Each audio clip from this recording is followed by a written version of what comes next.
Good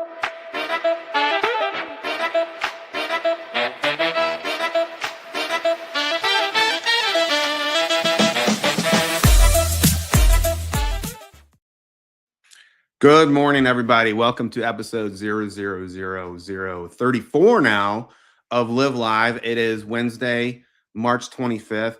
Super excited to have Todd Hansen here, who is the Director of Experiences at our friends in Minneapolis, QuarterSawn Design Build. Todd is just, we got to know each other years ago, actually, when we did a case study at your company. I think we came in kind of scratching our heads, like, what's a Director of Experiences? And I kind of want to lead with that question, which is, you guys are a construction company. What the heck does experience have to do with it? Yeah. Well, this is the vision, of Jeff. I was brought in when there were only 9 people with the company. So even more unusual that, you got 9 staff and then one of them is a director of experiences. But I think, he saw the value and, this is something that's going on in a lot of other businesses in the corporate world. A lot of it's exterior focus, the experience for the homeowner in our case, or the client. But my passion was around also creating a positive internal experience. And there was some turnover issues and retention. There was a dream for a culture, but no one to actually create it, do the work. So that's what the role is. It's around externally facing stuff, meaning for trade partners too, for homeowners, and then internally facing with staff. And it's, scratching your head for sure. Like, I get it, but Jeff got it. And now this RA group where we met through, I've got our own little round table that started with other people that are doing this in other parts of the country. So it's fun. It's growing. Yeah, I think Alloy in Charlottesville started to build out the position as well, right? Yeah. Tracy came up and spent a couple days with me, and then so she's definitely. Well, and I think you kind of alluded to it. Like, in my head, the story is, so just some background on Jeff Nicholson. He and his wife run QuarterSawn. Jeff is an architect who evolved into a design build company. I think they're on kind of like the third evolution, right? And trying to figure out how to make this thing work in the right way. And at some point, and it's not an uncommon trait for an architect to be like an introverted extrovert, and I think he realized, like, maybe he having to, build a culture that is not really something that is his passion was an impediment to really growing this company. Not that he doesn't care. It's just not like something that he wants to give his attention to full time. Yeah. So maybe there's someone that can align with this and really kind of build and run that. Yeah. I mean, it's an old, a great leader knows their weaknesses and then finds the people to fill those spaces. And I that's how I consider this, is like, he knew the value, knew it wasn't his strength, and went out to find someone to do it. So, like how I tiptoed around that. I didn't say that he was an a-hole or anything like that. No. I'm not gonna say that. He's probably watching. Love you, Jeff. No, it's here's the thing, like, we do stuff with strength finders and stuff like that. Like, he loves the sale, and that's his gift, and he'll go out there and sell. And a lot of our beginning conversations were, great. Is the team on board? Like, like, he would just, this is how you start a business, right? You get the sale, you say yes. And now you've got people working for you who are like, wait, you said yes to a, 3-month construction schedule, which is doable if everyone's on board, but you can't just show up and go, hey guys, here's what we're doing. And everyone's like, wait, what are we doing? So a lot of it was, just connecting the back end to the front end. So okay. So that's really a great example, right? The classic. Yeah. So it's one thing to be a salesperson or to kind of lead selling the process. Mm-hmm. But as an owner, yes, we have a tendency to overpromise.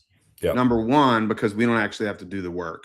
It's easier to sell somebody else's work than your own. I've learned that the hard way. Like, if I'm going to have to do all this work, I'm going to walk in and be like, I just don't have the capacity. No, I'm not going to do it. Right. But if I have a whole team that's going to do it, it's easier for me to overpromise. Or I think it's, human nature, especially as a designer. So how do you manage that then? Yeah. Well, I mean, it was helping get into some processes of handoffs and conversations before yeses were handed out on a sales end, and and bringing, connecting the dots. Like, guess what? Your retention problem is connected to this. Like, it's Right. and you know the cost of lack of retention. I mean, it's particularly in the remodeling business where people are with projects for a year plus, depending on the size of them, and they've got all this knowledge, and and then they're pulled away in the middle. Like, it's costs a lot. So linking those two things together for the internal experience, and again, the external experience is certainly the homeowner wants the same staff the whole way through too. So retention is a big part of the story to connect them. Jeff said a really great thing the other day, though, that I've shared this as I shared with you before we got on the air. We're looking for that next salesperson that isn't the owner. Right. He said to me, I no longer sell myself, I sell my team. And that's a huge turning point, because it's not like, when it was him and two other people, it was like, I can, I can do this, or I'm the owner. I'll work 14 hours a day, and it's only this one project. But now you've got 5 projects in the pipe, and you're saying yes to the same stuff. And these people have 2 other things they're working on, and it just doesn't work that way anymore. So now he sells the team, and he can, because they've been around for 5 to 7 years now. And he's like, yeah, I feel comfortable. I'm not selling myself, I'm selling the team. So. No, I love that. And I think there's an evolution that, as an architect owner myself, I think early on, there's a thought process that you can get a less experienced, front end salesperson out there to talk to people and to lead qualify and to basically sell Jeff or sell me. Like, we're going to get you in front of Dave. And then all of a sudden, you just need to sign here, and then you're going to be working with Dave. Things are going to be great. But then that quickly evolved towards like, no, exactly what you say. I talk to them about our team and what we're going to do and how our process works. And then I'm really not involved. I mean, I'm there, right? I'm there as oversight and make sure that everything's flowing and everything aligns with our design values and our core values. But it really comes down to like just explaining our process and understanding, the experience of our team and their ability to get it done, which is a really, really fun evolution that, I don't know that many design firms have figured that out very well, Yeah. I mean, Jeff and I just had this conversation the other day, because basically what he's doing too is like, we've now, I've also been in charge of helping gather reviews the last 7.5 years I've been here. And we've got great reviews on Google and stuff like that, that people refer to when they come to us. And we've got, obviously our stuff on the website, our featured projects and stuff. It's like, look, those guys do this. You're going to get people talking about you this way, and you're going to see this because of them. I'm just the one out here going, hey, look at these things. If you want this, come this way, and we'll take you on that journey. So. Yeah. And I want to dig into reviews too, to understand how you're getting them. Cause every time you talk, it's like, ooh, I got to ask you more detail about that. Like, how do you do that? Okay.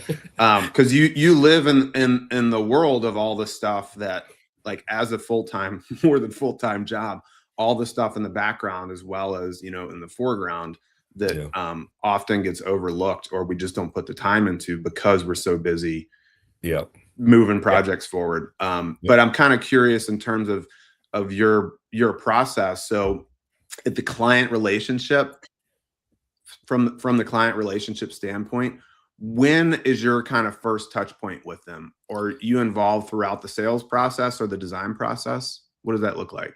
So I'll drop the big idea, and then I'll go into the more practical. The first touch point should be from the minute of my work is when you meet someone who works here, because it's about creating an ethos of customer experience, of exceptional experiences that we reuse. So a lot of our conversations with staff, it's training the trainer, so that just like you getting out of the way of sales or whatever, they're doing the work. We've put the ideas out there. We've created budget. We've created intention. And so the touch point should be when you meet anybody. That's the big idea. Right. For me currently, we don't have a formal touch point in the design process, but oftentimes they're coming into the space for selections, a big selection meeting or something like that. And I will host that meeting, meaning I'll just show up, I'll help set up all the goodies and that sort, and then just introduce myself while they're in the design process. The more intentional meetings start at the construction process, and when we do the pre-construction meeting, that's when I show up at the house with them and say, hey, big phase crossover, give them a little gift, say, hey, welcome to the construction process. This is my role. The thing I have to be careful about is like the team is the go-to, it's remodeling. There's going to be issues. There's going to be trouble. And I just say, you've got a great team. They'll take care of the day-to-day. But if something comes up in your experience that you think would be a great ad for the next person, like I'm about getting better. And so, I introduce myself as like, if you've hired someone, if you've got someone focusing on that, the intention alone, that knowing that there's someone focused on that, is you're halfway there. Like, people are like, oh, cool, you care about this, right? And so I just introduce myself, give them a little gift, give them a card, say I'll check back halfway through. Next formal touch point is, I go up to the sites all the time to meet with our team and stuff like that. If I see a homeowner, we connect there. Next formal touch point is about after drywall, when they start to, all the tearing outs happen and we're starting to build back up. And I just call and I do just a check-in. I ask them 1 through 10, how's your experience been? If they tell me 8, I ask them what would get us to a 9. And I just ask, ask for their input, ask what's going well. Leave them with, talking about what's going well, because usually that's where the energy is. So the last thing they say is, but this is great. This is great. In Minnesota, that's a little bit of a challenge because, I have to say to homeowners, like, look, I'm here to listen, and they'll always be like, well, it's not a big deal. I'm like, I want to hear it, share your, I love that it's not a big deal, but I want to fix it. I want to make it better, so you got to kind of pull it out of them. But that all those touch points lead up to when we do our final move-in celebration, which I host just because of, my skill set and my comfort with sort of leading a room like that, where a constructor or a carpenter, that's not necessarily going to be their space. And I lead a little move-in celebration. Then I just tell them I'm going to reach back again, creating the ramp, in 30 days, once we're completely out of here, I'm going to reach back for a review and internal survey. And so, give them the prep, and then 30 days later, I'm sending out an email and asking for a link to a Google review, a link to an internal survey that we do. My success rate was huge. I will not lie to you. It's getting a little harder. It's rarely does it happen in one email. Usually takes a couple. Sometimes I send along the pre-remodel photo to remind them, like, hey, just wondering, how you're doing, kind of, oh my gosh, what a difference. Try to spur them on. But I was doing like 45%, I think I was getting reviews on. So that's pretty good. Yeah, I think so. I mean, reviews are a really tricky one, just because, how many reviews have you written as a person? Yeah. Because it's in my business, I will say there's times I'm like, if I'm going to ask others, I've got to do this. So I do more, but I'm aware because I have to pay the universe back for all the ones I ask for. So yeah. And, it's part of your Google profile. So it kind of exists as that whole thing. So, the flip side of it being a little bit difficult to get at times, we are so ridiculously grateful for them. Yeah. And it's not just because someone looks at it and says they have a good review, but it allows good clients to be able to find us in the digital universe that is so vast. Yep. So we do our best to explain to them, we're a small business, and our best way to connect with new clients, other than your friends and family that you might refer to us, is for this review to exist in the internet. And yes, you are tagged to it and whatnot. But one thing that was really interesting, we had a project finish. It was probably a year ago, and I'm not going to say his name because they're actually very like kind of quiet under the radar folks, because he's in like digital security. Yeah. And so he's the last person I ever expected to write a review, and he wrote this incredible review. Yeah. I was like, I had to call him. I'm like, I can't, like, that just meant the absolute world to us. And because how messy these projects get, you guys do similar stuff that we do, which are hugely transformational, messy, walls coming down, all this stuff. And there's a phase in there where the clients can't ever imagine this project being finished, right? And hopefully 2 weeks later, you're having your move-in party. But it's an emotional emotional roller coaster, to say the least. So if a client or a homeowner actually like takes the time and does that, it really means a lot. Yeah. And another thing that we've turned to is, instead of me, the owner, reaching out for a review who they haven't talked to since a Zoom call a year ago, usually, the people in the field, the project manager or even the site manager or Danny, who has kind of a relationship, is like, this means a lot to us if you're able to do this, and they can be a little bit more forthcoming for those guys. We have talked about making that change. Because they have a stronger relationship. I mean, the way our touch points are there, I have a relationship. There's sometimes a little bit of like, I'm not third party, but I'm not them, particularly in the check-in, obviously, is like I'm an outside inside voice to share stuff with. But I think that will be a next thing to play with it and see if we can get our return rate up a little higher again. Yeah, and like, how many reviews do we really need? Do we need like 20,000? Like, I don't know. Like, obviously we want more, and we want feedback from our clients, and we want 5-star reviews. And we have all 5-star reviews, which I've been told is a bad thing, but I just can't go out there and solicit less than 5-star reviews. Yeah, I know. Yeah. People feel bad if they give us less than 5, so they just won't give us one. Yeah, that's sort of what we do. That's our strategy too. We're like, we ask for a 5, if you're up for a 5-star review, and well, who knows? There's different ways to do it, but I think it's worked so far. I mean, people talk about it all the time, especially people who are new to our market, who are moving in, and they looked on the internet, and that they don't know about us in any other way. So yeah, I mean, similar market where there's a lot of companies, a lot of really good companies, and a lot of homes to improve. So it is relatively competitive in that digital landscape. Yeah. And go ahead. Well, no, I didn't know if you wanted to go back to this bigger idea of like, because I mean, part of your prompts for this conversation was like, what is this homeowner experience, and what, it's not me.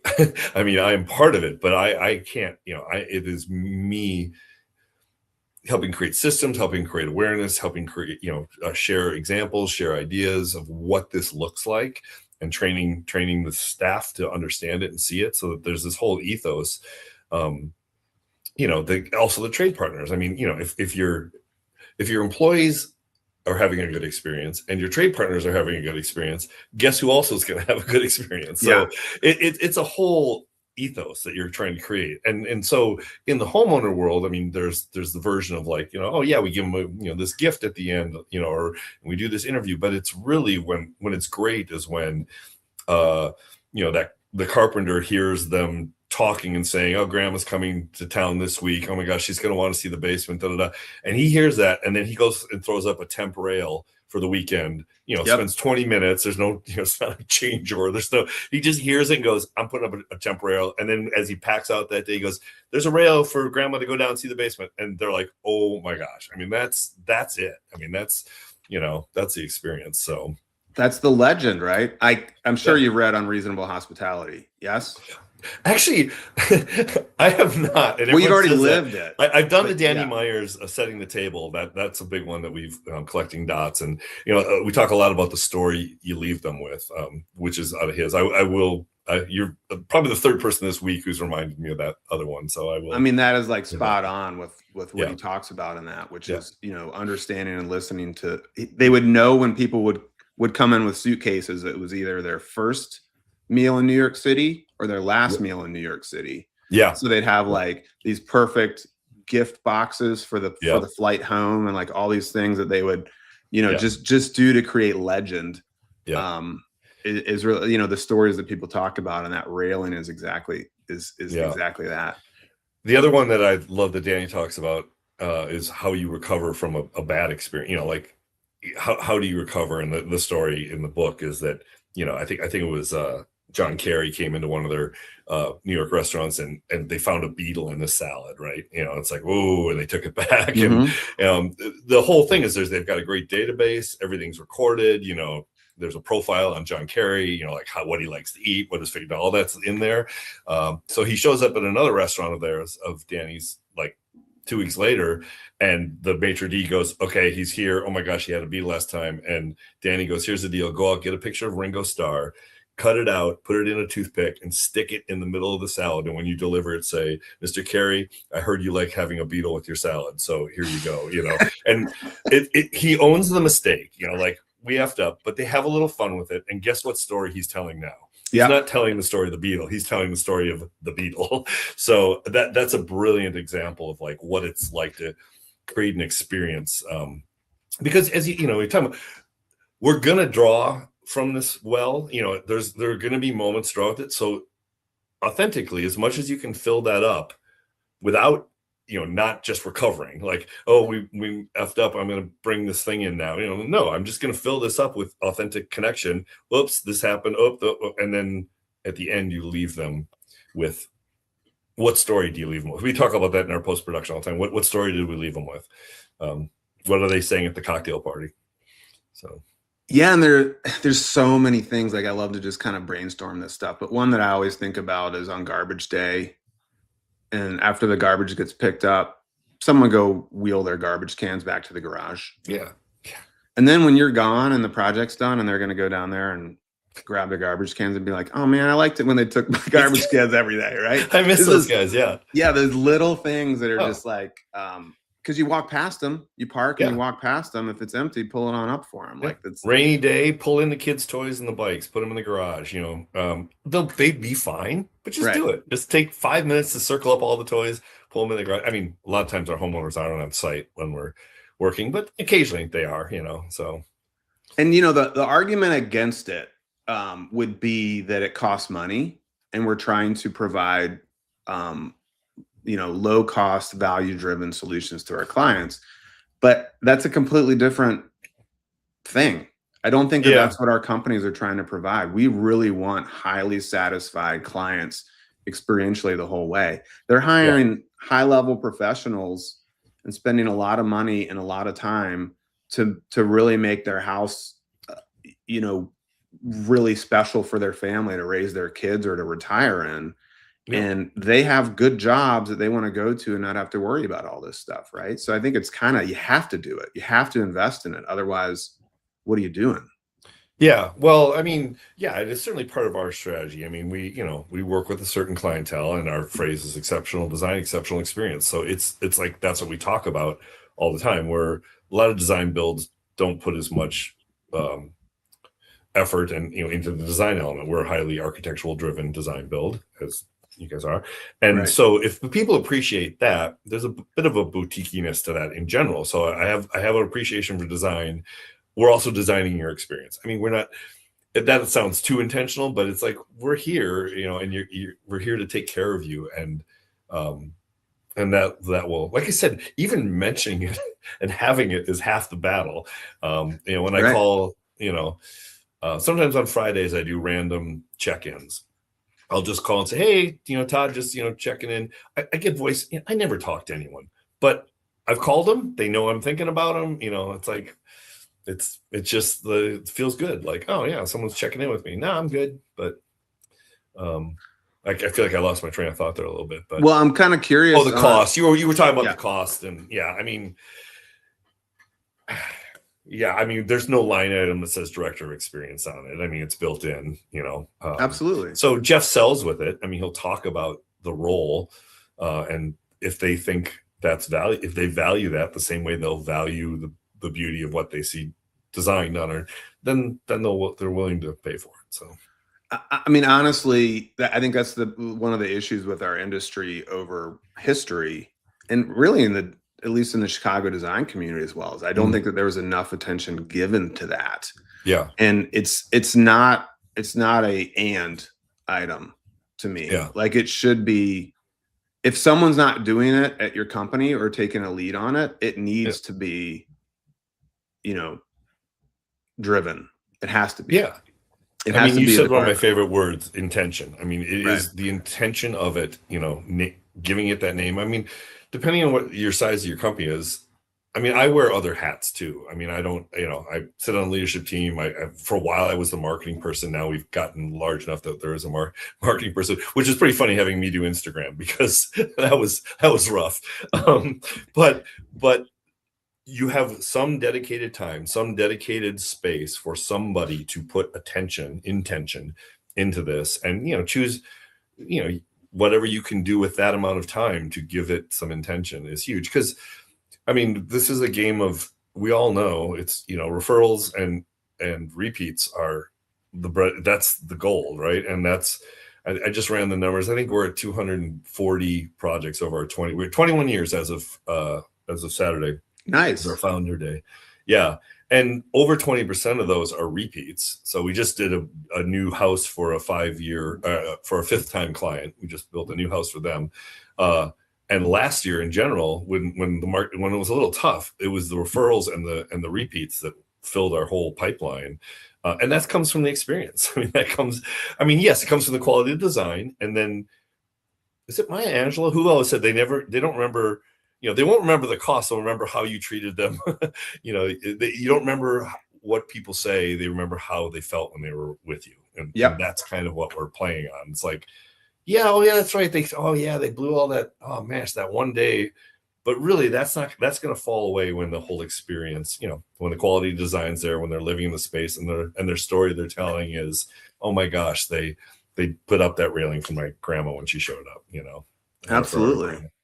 So, well, now flipping it to kind of internally at QuarterSawn, because you're running the experiences there as well, and making sure that this high level staff is participating along with the core values and starting to enforce good culture, right? Like, what's kind of the internal role? How do you see that?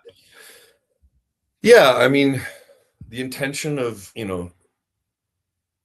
setting a course, being it, we use the EOS system, which a lot of small businesses use, which was designed by the guy in Michigan. But it's, again, entrepreneurs, how do they create a structure when have an architecture background, or, I didn't go to business school, but how do I create a small business structure? And so creating that, and then having that language that you're pointing towards, that you're reinforcing, lets people, and then hiring through that. So you're using, our core values are relationship, professionalism, creativity, and joy. And we have questions that are, touching into those spaces to say, and we say it in the interview, these are our core values. And then, hiring around that, using it in the day-to-day. This year we're focusing a little bit more on joy. How do we bring more joy into our process? That is all the ethos that makes people say, I know what's expected. I know what's important. I know what's valuable, and I'm on board, and I'll stick around for that. It's hiring the right people, and then listening to them, so that there's a lot of communication internally, so that we're, now that we've got this great experienced staff, it's like, well, how do we get better? I mean, that intention and better are my 2 favorite words. I'm not about perfection, but better, always better. Just what's next? How do we go to the next level? So I don't know if I'm answering your question. I don't know. Yeah, no, for sure. I mean, I think I'm sure there's a lot of facets to it. One thing you said, listening. So I am curious, as a director of experiences, you're designing the experience and you're driving it, but how much maybe as a percentage of your time is having to field complaints from internal staff, or just in general? Not much. I could honestly almost say not enough, because I think one of the challenges is, I think, getting, again, we use the DISC profile, and we've got a lot of C's who are, very detailed, very typical for construction, Sure. But, like, what are the rules? I'll play by them. But if they're struggling, it's like, share your voice. What, how do we get better? So I'm not nobody's, there's no deathline stuff out there, that I know of. But it's more just to get to the better thing. I'd love to hear more from staff, but how much time do I spend?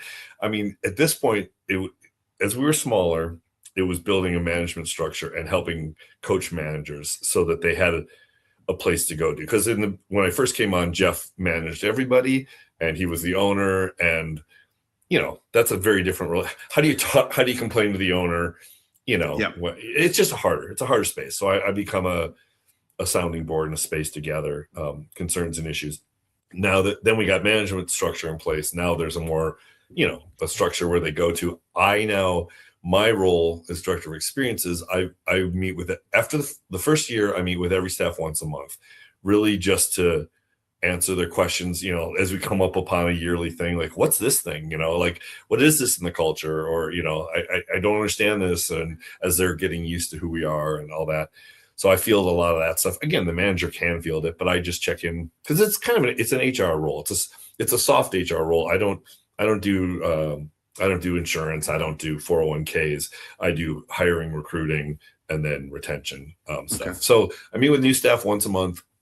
And then once they get after a year, it's every quarter. So it's only, but I've opened up the freedom, and now staff walk by my office and they stop in like, hey, I'm wondering about this. Or, now I've got they know that, I will deal with it. It doesn't mean everything they come in here, they say happens, but I will ask more questions. I'll try to find it out.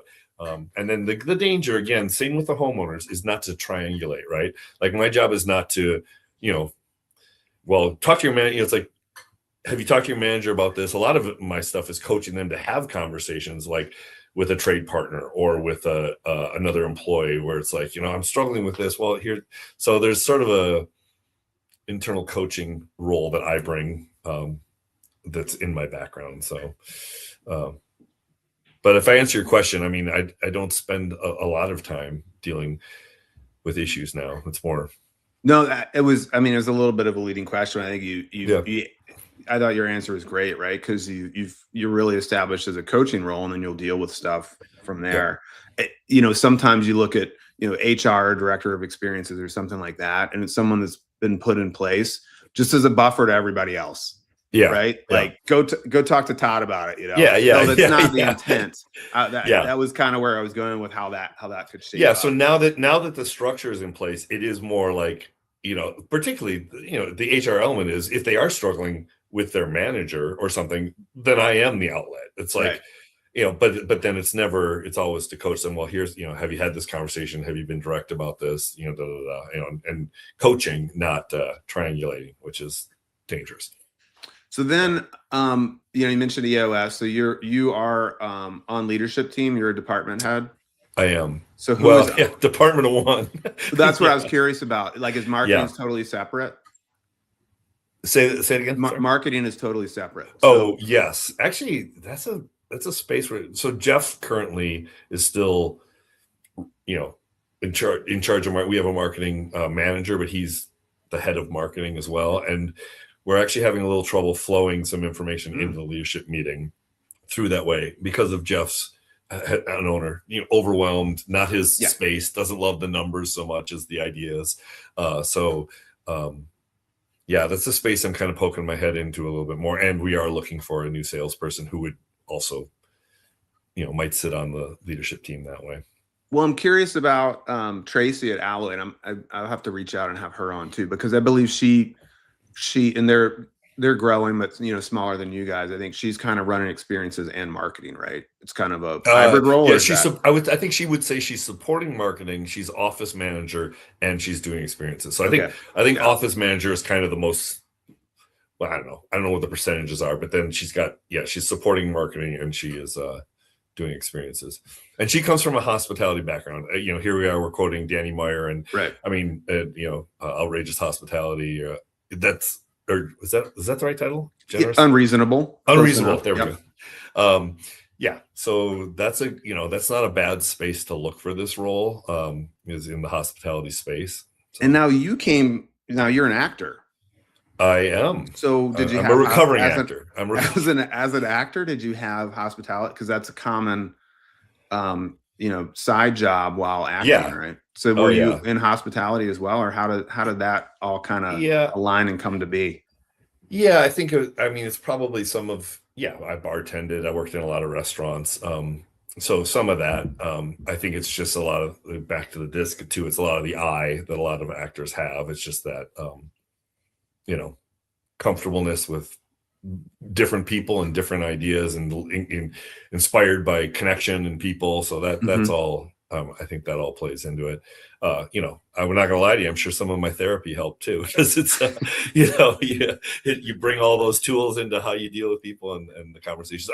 I'm a self-help my wife might say fanatic, but I read all sorts of, I don't read a lot of fiction. I read a lot of stuff about how to get better as a person and all that stuff. So that's where the coaching stuff comes in. So what is it? Man, why can't I remember his name? The Creative Way, the book by. Oh yeah, it was a female who wrote it. Juliana Moore, I think is her. No. This is the one. He's the producer. I can see his face from the Beastie Boys. Oh, Essentialism or not Essentialism? Yeah, it's a white book with a like the circle in the middle. Yeah, but they ask him about the book, and they're like, why would you write a self-help book? Or, what made you want to write a self-help book? And he said, I just thought every book is a self-help book. Right. Like, right? Yeah. That's like, that's a good way to look at it. Yeah. That's why, that's why he's brilliant. No, and that's cool. And then, in the other backstory, so you actually got associated with QuarterSawn because they did a project for you, right? They did, yeah. And then you said, we got to fix this experience. This is terrible. This is disastrous. No, I think here's what, no, it was more that I had realized, like I played with architecture stuff as a kid, like just building, models of stuff. I never thought I wanted to be an architect, but I've always been interested in space. And when QuarterSawn put a addition onto my 57 Rambler and pulled my daughter out of her bedroom and into a place that she hung out and the family could be, I just really connected with the power of space and how it can alter life and transform your experience. So I got really excited about that. And then I started just becoming a groupie. I just started to go to QuarterSawn. We up here, I realized this is kind of a regional thing, but we have home tours. Mm-hmm. So, people go, we put a house out there, people, again, talk about if you have a good homeowner experience and they allow you to then, after you've torn their house apart, bring people through their house, and you give them, a couple $1,000, go up north, go to a cabin. We're going to run 300 people through here over the weekend and you'll be fine when you get back. They're like, okay, that's trust. So that's a good sign. But I started to go to those, and then, and then Jeff and I would meet, and he would tap my thinking because I was doing some culture stuff at my previous job. And, this was actually kind of a funny moment. It's classic. I tell the story a lot, but he's like, why wouldn't I just hire you as a consultant? And I said, I think I leaned forward. I said, Jeff, because someone has to actually do the work. And it's like I literally saw a light bulb go. Yeah. It's like, because is you get all the ideas and then they'd sit in a pile on his desk, go like, yeah, that'll be great someday. It's like, again, intentional time. If it's a fractional part of someone's job and you say, these are the 3 things I definitely want to happen, that intention is enough. Just start, I think there's value in that. So that eventually led to totally. And it's a lot of work. It's so much stuff. So, and we're going a little long here, as is the running joke, because we always go long, but, if you just think about kind of all the mechanisms that you deal with, onboarding. Yep. Yeah. So did you design that onboarding process? Yeah. I took familiarity with a bunch of things, some tasks they check off. It gives, it's important to understand, absorb culture, absorb history, and then also have things to do in the beginning where there's a lot of like uncertainty time. You feel like, I know what a win looks like, in the short term. Get these things checked off, and at the same point, it's educational. I love that. I love that. I know what. I mean, just literally going and reading all of our reviews, and we ask, go out to lunch. They have to set it up. I push them through processes or communication channels, like Teams. Teams a carpenter. Tell them you're coming out, and what if you want them to bring you something. Just starting to open. Just push them through systems and stuff that creates connection and creates engagement and knowledge. So I have like this idea, and I'll probably never do it, but I might do it. You need to hire someone. Yeah. It's so easy to make videos now, obviously. Yeah. So I wanted to have this like intro video for when we have a new hire, and it's like from the 1970s, like, everyone's smoking cigarettes in the office, and it's like, hey, this is, like kind of one of those, almost like a Simpsons episode when you go to the box factory and it gives you the history of the box factory. I thought it'd be really cool just to have something, 15, 20 minute or on what we do, because we take it for granted when we hire someone that they even really know mean, they know that we design and build cool spaces, but like, what's the process, right? Well, we have a feasibility process, and you're going to be working on feasibility. Or even if you're in the construction side, like, you should understand what we're doing in concept design, right? And how that affects your job down the road, or how that looks like in the pipeline, or all those drawings up on the board. What are they, right? Because we just take it for granted because we've been doing it our whole lives. Like, so here's how I would, oftentimes what's the stopper for these ideas is it's too big. You're biting off too much. Yeah. I would say if you design the curricula, when I say curricula, I'm little, but you are saying, we call it, QDBU, like, as you're onboarding, these are the 5 meetings that I want you to have, and we're going to go over this stuff, and then just videotape them. Yeah. And then you don't have, you could just show them. Now that's level 1. Level 2 might be, all right, now we know the material, let's do something cool with it. But once you put it into the ethos, and then you hire someone, and then someone's like, well, I actually love doing video, and let me do a little editing. It'll grow, but you got to get the seed in the soil. So I think, in this case, the seed is identifying what core elements you want to share, and then making sure you're creating, well, I say curricula, but those meetings to share those things, to be intentional about them, and then just capture them, at this point, so it doesn't turn into more work.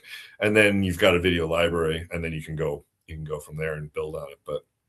But I think another video that could be really cool is just a founder's video, particularly as it gets bigger and you get further away from everyone. Of just saying, hey, that's an easy one. You write the script, you say, this is what I want employees to know about working here, and you just do here's the and that's part of their onboarding process. Like, let's watch this 5-minute founders video.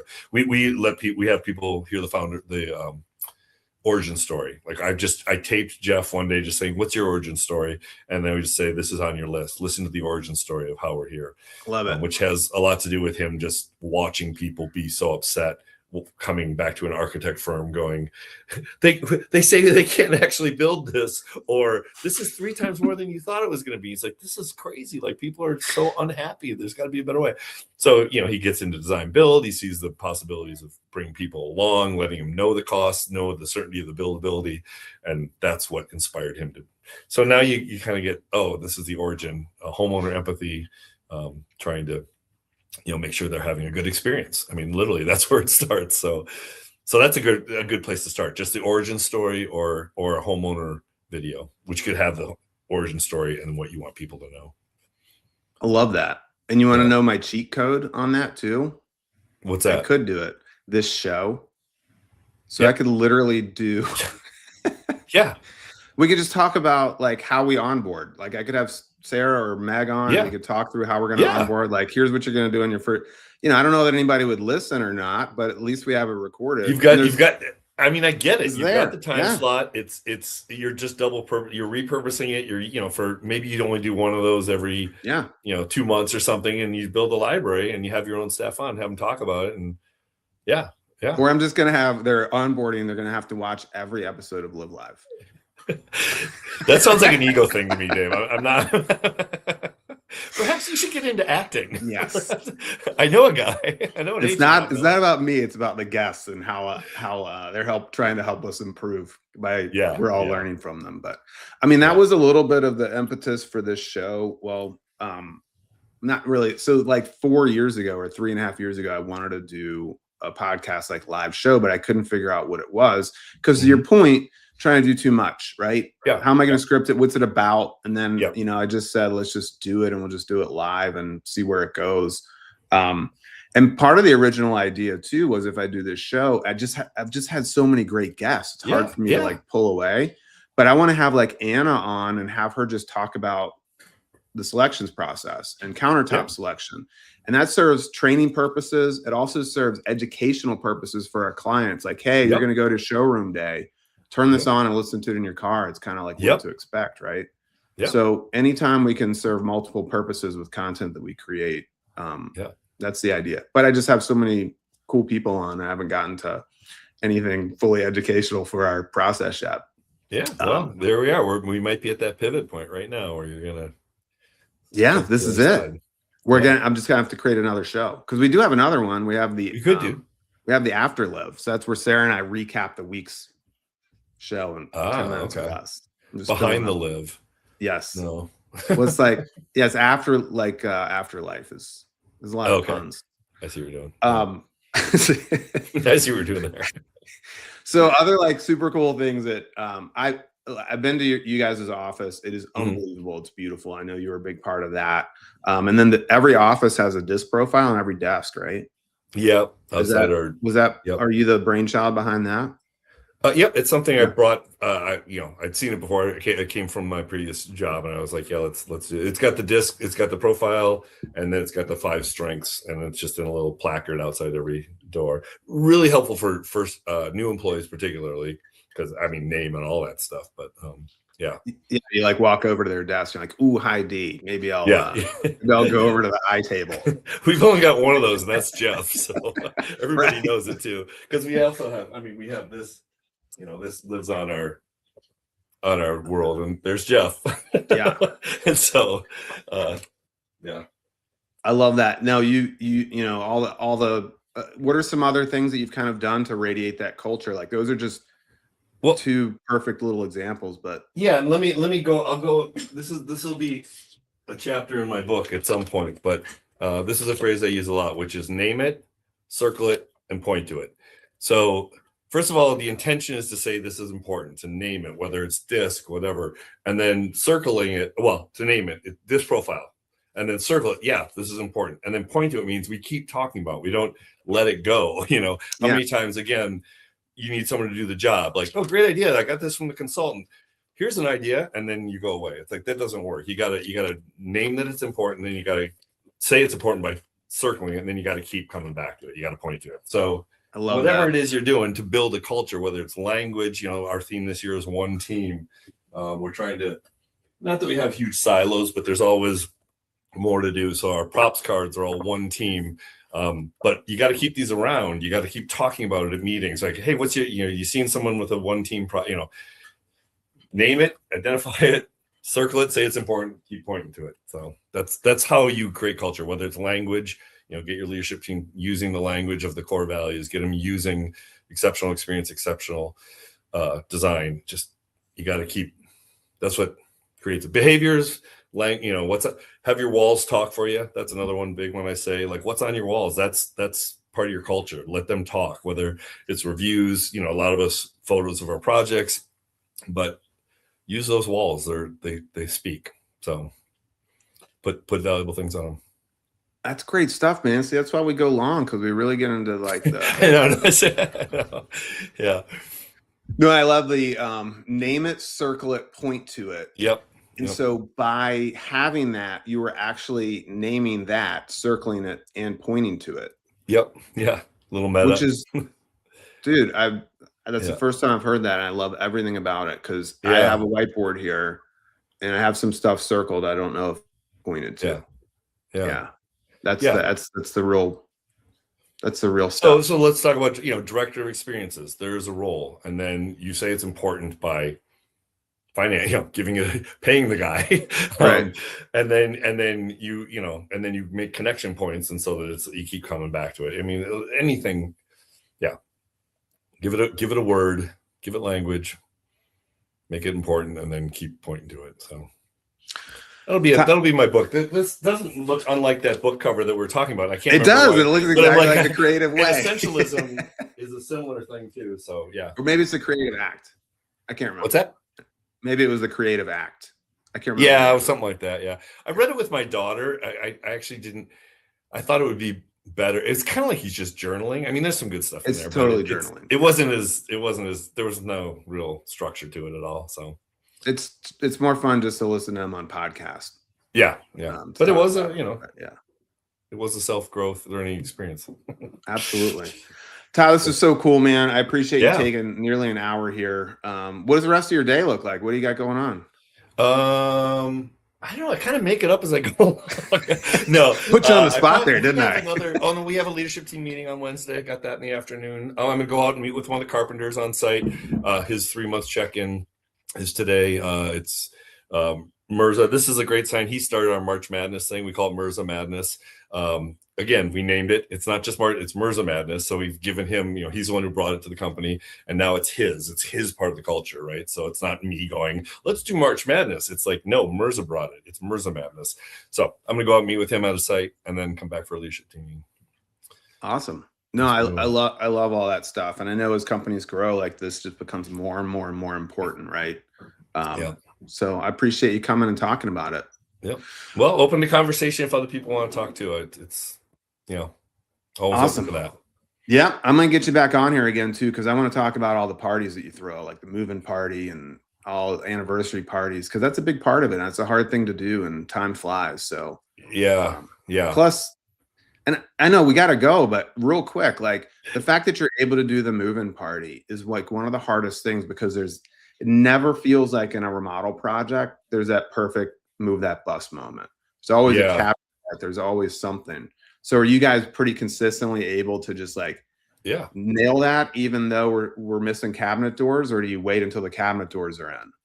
Oh, we've got cabinet doors in. I mean, there'll be bits and bobbles, but it's going to be, we're down to, we hit, I think we're known for sticking to the budget, we say, and sticking to the timeline, we say. And what it does is it gives them a 30-day, like the clock starts when we show up. It's like, all right, we'll be out here in 30 days, but here's the move in. But I think I've done it without an appliance there, particularly during COVID. So, there's some things missing, but it's when they're moving, when they're allowed to come back into the space and we know we're going to be out in 30 days. Again, spring painting or something, but they know that stuff's coming later, and it starts the clock. It's all it's part of them feeling confident that we're going to keep moving and get them out, get them in. So, and you do that event for every client, every homeowner? We do, unless it doesn't fit. I trust my team to let me know. I can think of one last year who was like, they don't value it and it will be awkward, and nobody needs that. It's like, no, they're not going to miss it. They're not going to, it's so, and then, we still have a way, like the PM might come by with a little gift and go, hey, thanks so much. It's been great. They'll do a version of it, but like everything, it's customizable. It doesn't, we've done red carpets, for some people. There's people who came from Los Angeles, like, all right, we're going to do a red carpet. And we, had a lot of fun. Other people, not so much. So, I think there's something really cool to this too, because and we're going to continue going along here. I've been thinking about it more and more. We think that our clients are really tired of us and want us out. Yeah. They're it's an emotional thing. They kind of miss us, or they feel like all of that stuff, like what happened in my team that I see every day and the people I talk to. So to have a point where you say, hey, we're done, but in 3 weeks, we're going to have a party here and we're going to see everybody and we're still here. I think there's something really, really valuable. No, it's a cycle. It serves a psychological element as well. And what we do, we take some time to share stories. Some of them are laughs, some of them are like, oh my God, the cabinets. Oh my gosh, I can't believe we had someone, the truck crashed on the way to bringing the cabinets, and they all, like that happened, and we recognize it. And we had a window truck get in an accident. It's beautiful. Yeah. And you just acknowledge it. And then often, most of the time, this happens again, if you got good people and they, they're like, I'm going to miss waking up and have my coffee with you, Chauncey, the field soup, who's there every day for in their kitchen while they're living upstairs with their temp kitchen or whatever. And they literally, they go, wow, actually, I'm going to miss you. I can't believe I'm saying this. So. Well, and my story on that is, I'm a design build company, right? Became an architect, and we do mostly additions and remodels. My parents added on to their house twice. The second time, I was probably 5 years old. I just hung out there with the carpenters. Yeah. Like, I just thought it was the coolest thing, right? So I think there's a very unique relationship between the clients of the projects that we do and all the people that are doing the work and all the people that are managing the work. It's unique and it's special, and to find a way to celebrate that, I think is important and very cool. Yeah, and we invite carpenters to the move-in, particularly if they've got a strong relationship. If you don't get the carpenters are your brand, you're missing it. They're the ones who are they're closest to where the rubber meets the road, and they are your brand. And if they get along with those people. If you can match that, the experience is going to be way better. So absolutely. And the painter. Yeah. All of them. Yeah. That's why you take care of your trade partners too. Absolutely. If you don't have an internal. Yeah. Well, we'll have to talk about that too.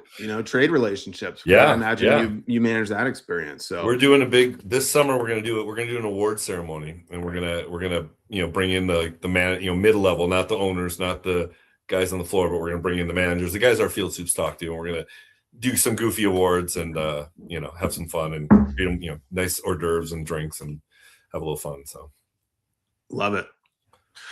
All right, man. Well, we did keep it under an hour at least, but I'll let you go get ready for LT and say hey to the QuarterSawn crew for me. Thanks again for being on here. This is absolutely fantastic. Sweet.